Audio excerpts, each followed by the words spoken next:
మనం చేస్తా ఉన్నాను. ఎందుకంటే బలహీన వర్గాల గురించి ఆలోచించి బలహీన వర్గానికి ఏదో చేయాలి అనే ఆలోచన ఉన్న పార్టీ తెలుగుదేశం పార్టీ అని చెప్పేసి మీ అందరికీ మనం చేస్తామని. ఈ రాష్ట్ర రాజకీయ రంగంలో బలహీన వర్గాలకి గుర్తింపు వచ్చిందంటే అది ఎన్టీ రామారావు గారు తెలుగుదేశం పార్టీ తర్వాతే అని చెప్పక తప్పదని చెప్పేసి కూడా మనం చేస్తా ఉన్నాము. నేను చాలా సంవత్సరాలు తెలుగుదేశం పార్టీ వ్యతిరేక పార్టీలో ఉన్నాను. ఆ పార్టీలో కూడా మేము చాలా స్పష్టంగా చెప్పుకునే వాళ్ళం, బలహీన వర్గాలందరూ కూడా తెలుగుదేశం పార్టీని సపోర్ట్ చేస్తారని చెప్పేసి, బీసీలు తెలుగుదేశం పార్టీ బంధాన్ని విడదీయలేని బంధం అని చెప్పేసి కూడా నేను మీ అందరికీ శ్రవణంగా మనం చేస్తా ఉన్నాను. మరి బలహీన వర్గాల సమస్య గురించి ఒకసారి ఆలోచన చేసినట్లయితే మనందరం కూడా ఆలోచన చేయాలి.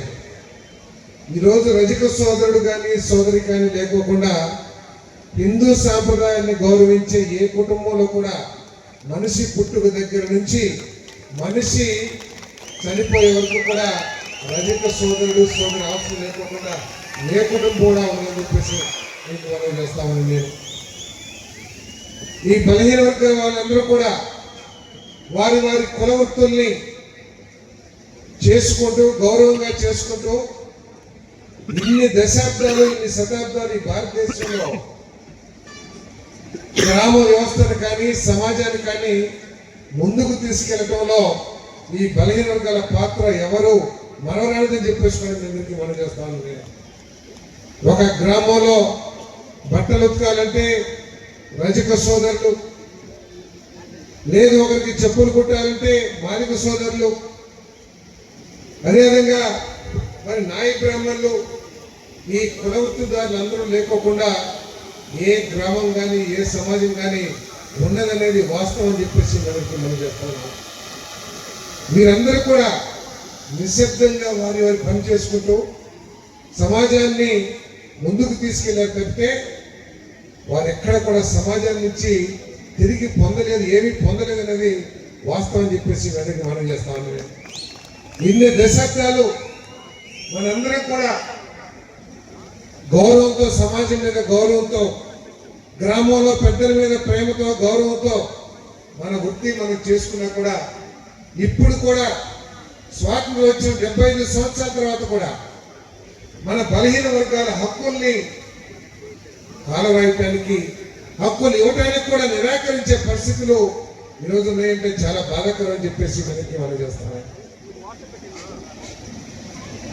మనందరం కూడా కొంతమంది మాట్లాడారు, కుల వృత్తుల్ని అంతగా సపోర్ట్ చేస్తున్నారు. చాలా మంది యాదవుల సభకైతే మీరు గొర్రెలు రాసుకోవద్దు, చదువుకోండి, మీరు ఉద్యోగాలు చేయండి అంటున్నారు. ఇందాక ఒక సోదరుడు చెప్పాడు, మీరు వృత్తి వద్దు మనం చదువుకోండి.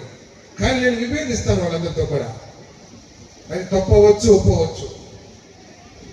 మన వృత్తులు లేకోకుండా ఈ సమాజం లేదు అనేది వాస్తవం అని చెప్పేసి మనం చేస్తాను. కానీ ఉద్దేశపూర్వకంగా మన వృత్తిలో వచ్చిన సాంకేతిక అభివృద్ధిని మనకి చేరకుండా చేసి ఆ సాంకేతిక అభివృద్ధి ఫలాల్ని వేరే వర్గాలు పొందడం చాలా శోచనీయం అని చెప్పేసి మీ అందరికీ మనం చేస్తామని.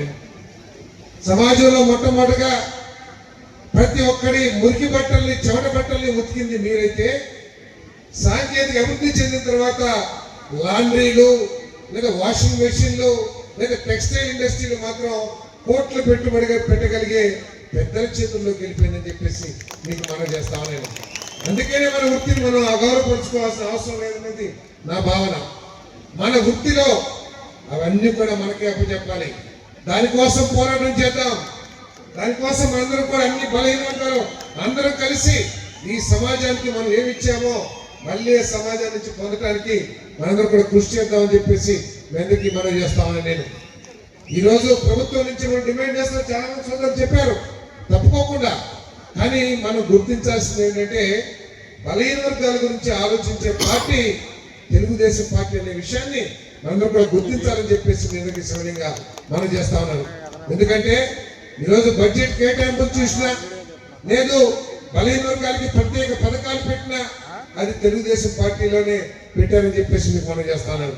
ఈ సంవత్సరం బడ్జెట్ లో బలహీన వర్గాల అభివృద్ధి కోసం, సంక్షేమం కోసం 51,000 కోట్ల రూపాయల్ని మరి కేటాయించడం జరిగిందని చెప్పేసి కూడా మీకు మనం చేస్తామని ఒక సోదరుడు చెప్పాడు. మేము సయ్యి రజిక డైరెక్టర్స్ లేదా రజిక కార్పొరేషన్ లో పదవులు పొంది సంవత్సరం అయింది కానీ ఏమీ చేయలేకపోతున్నాం అని చెప్పేసి చెప్పారు. వాస్తవమే కొంత బాధ ఉంది, కానీ ఆ బాధ కూడా సహేతుకమైన కారణమే.